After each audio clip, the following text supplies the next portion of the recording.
So, magandang umaga mga kapopoy. Ito at magbabasal kami ng 6 na panyo. Tatanggal kami ng kasa. Tatanggal namin mga pabigat ng tingga. Para paglabas namin medyo maganda-ganda aming lambat. Si Ronnie, meron ba yan dun? Nakapopoy.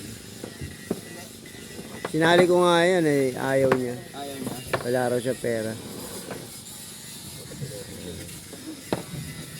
Ayan si Paring Baliw. Paring Baliw, nasa ka na? Solo. Ayan, gagawa-gawaan din sila sa huli, oh. Ayan, tao ni Paring Ronnie, yung Baliw, nandyan, ha? Oh, yan. Magpapatid ko. Yan. Linis-linisan para makuha ang sobrang pula. Ngayon talaga. Ikaw mo, ha?